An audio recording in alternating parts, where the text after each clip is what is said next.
So this is a, I don't know, 150 horsepower Johnson GT. It's got a leaky trim cylinder. So the plan is to pull this out and change the seals.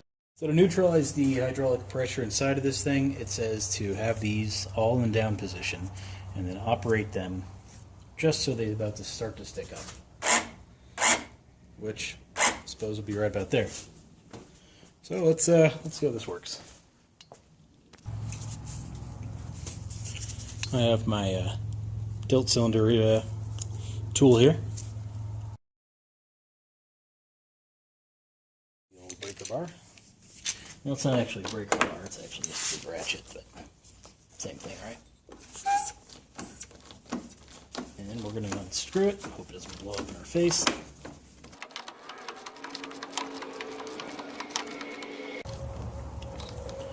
There's a bunch of disgusting fluid leaking out.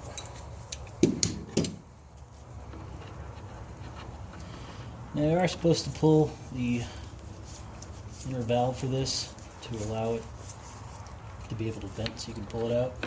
So I'm going to hope I don't have to do that. But it's kind of freely spinning now, so that's pretty much it for our tool. Let's see if we can't pull it out.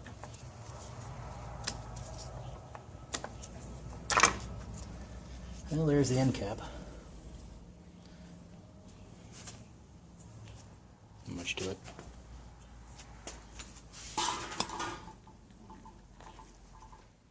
And there's our cylinder, which is pretty well stuck in there.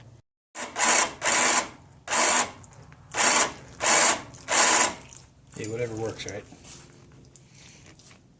It's almost out of there.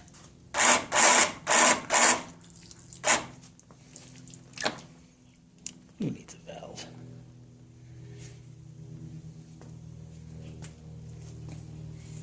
That's what the inner piece looks like.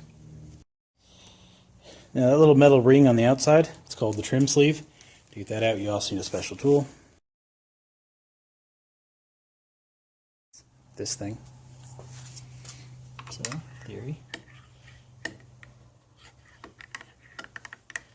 the theory was it goes in there and pulls it out, but I don't feel really how it's planning on doing that.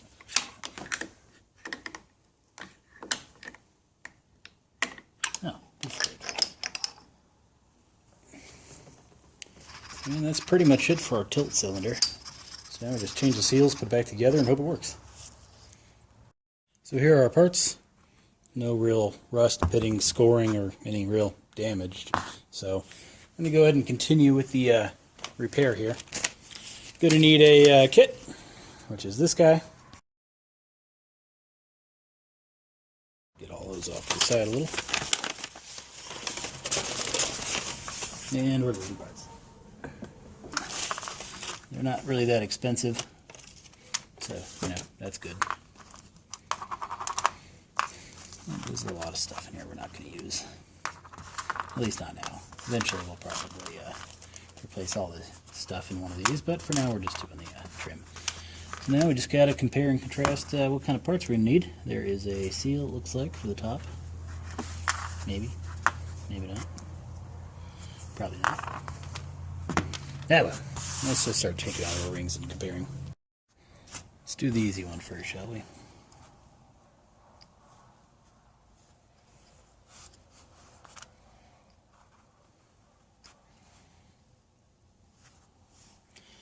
Looks like a plasticky seal here on the bottom, which might have been a rubber at one time, but I don't see a replacement for that. Obviously that's not it. So I'm going to go ahead and vote that we don't change that, and just worry about the O-ring itself, which looks like that one will do it.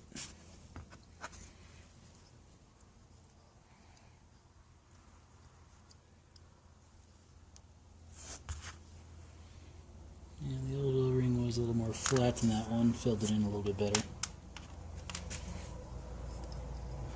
It's way too big, so that's not it. So, process elimination. We got two that are too big, that size, and then we got one extra which would be for the other side, so it's gotta be it. So that's done. And let's do this guy. Again, two little plasticky thingies, but we're going to leave those.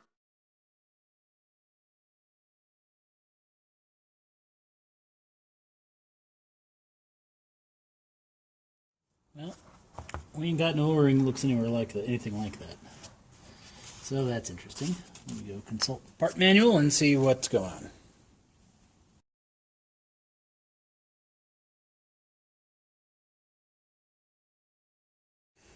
So according to the old parts manual, this is the new design of that seal. So that's what we're going to be putting in there. Now you shouldn't be putting anything together dry, so I went ahead and put some power trim fluid, aka transmission fluid, on the seal. That way when I slide it in, it's not, you know, rough. It's nice and lubed up. And yeah, then we just gotta put it on here and figure out how to do that and take it from there. A little hard with soaking wet gloves now, but piece of cake. So that one's done. Now I gotta pull out this, which is known as the quad ring. Since I don't feel like trying to hold that in my hand, I'm gonna thread it back in a little bit. Then go in with a seal remover tool and get that stupid thing out of there.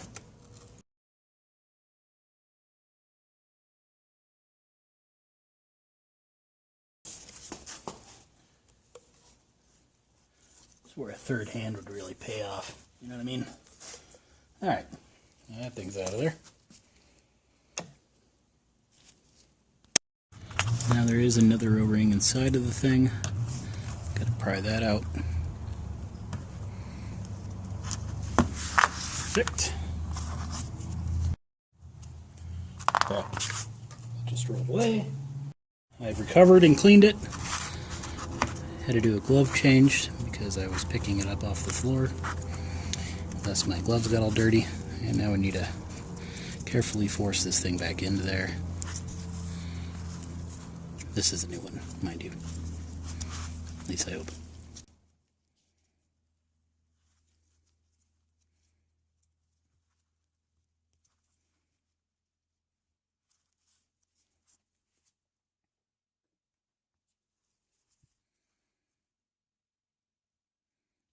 Really don't want to use any sharp tools here. All it needs is a little bit of a start. It'll go. There we go. Perfect. Alright, that's in. So that one's done. Now we got that guy, which is this guy in our new kit. So we'll go rub some fluid on it.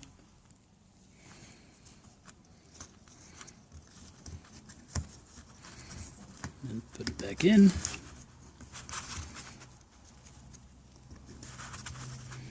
Just it though, not my glove.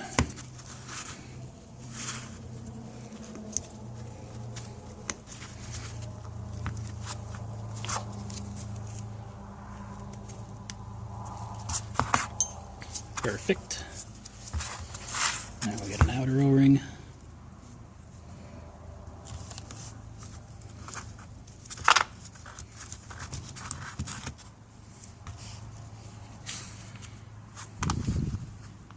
Looks good.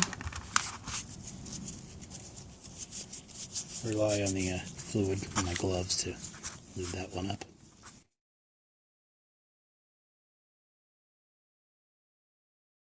Okay, that should pretty much do it.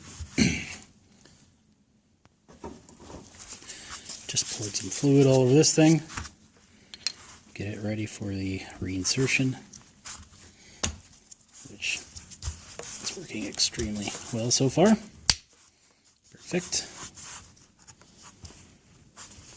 I pulled this out with the O-ring down, so that's how it's going back in. And that's how it's going back together too. So let's go get it back in. Now you do need to reassemble it like this. You can't put it back in one at a time, so keep that in mind. Fluid's going to go everywhere, but YOLO.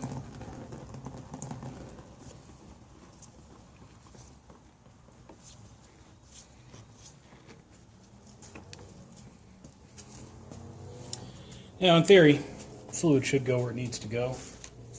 I mean, we just lost a whole bunch of it. So that's good.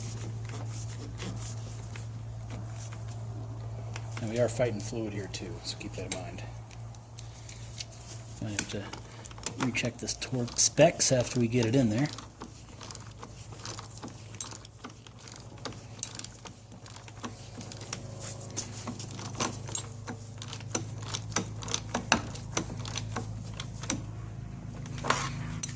Alright, it's bottomed out now.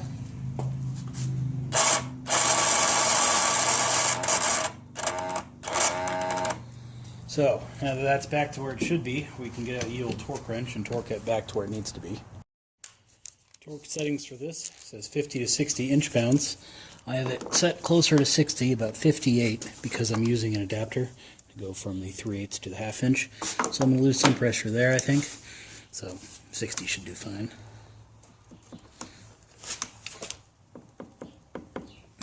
We did lose quite a bit of fluid. Probably, I don't know, quarter of a quart probably.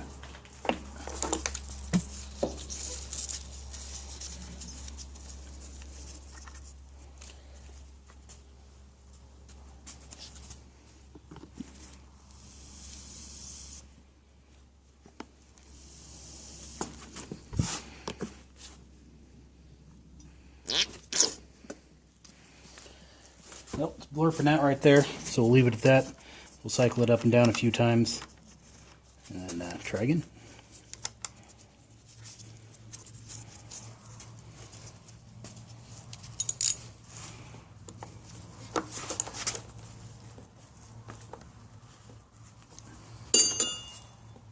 I'm trying to cheap out and not do this one, but I'm going to go ahead and do this one. So no reason to film me doing it again, so I'm just going to go ahead and do it.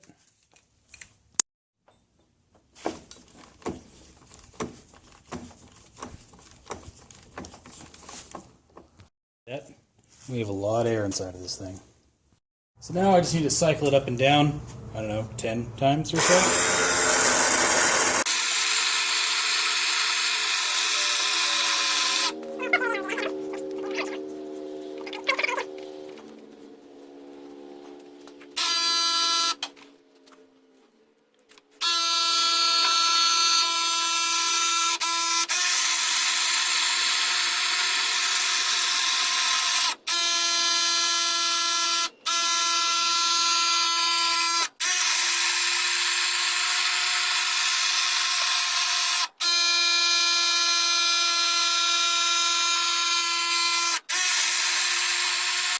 Well, a couple more cycles and it started working and sounding a lot better and quieter. So all in all, I think the air bubbles have all made their way back up to the top, settled, and now we're good to go. So not much to the trim cylinders there. See, I don't like making videos that there's 50 other ones of on YouTube because I just feel like I'm wasting my time. So I looked, everybody rebuilds the trim cylinder. Excuse me, the tilt cylinder, but they never redo the trim. So this might be kind of a unique video. But anyway, not much to it too, so maybe that's why nobody does it. That or my searching skills just are lacking. I don't know. But anyway, so that's kind of it. Put a link to the description for the tools and info. And the seal kit, but keep in mind this is the seal kit for anything prior to, I believe, 92. So if you got a newer motor you're working on, yours may be a little different.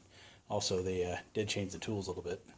This is the trim tool for the fast track midsections, which you start seeing on newer motors. At least, you know, things from the 90s.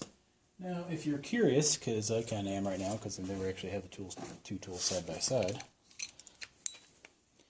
A little bit longer. You can't see it. What am I doing? So a little bit longer. Diameter's a bit different, so you're not interchanging the two tools. Anyway, that's kind of it. So, yeah, see you next time.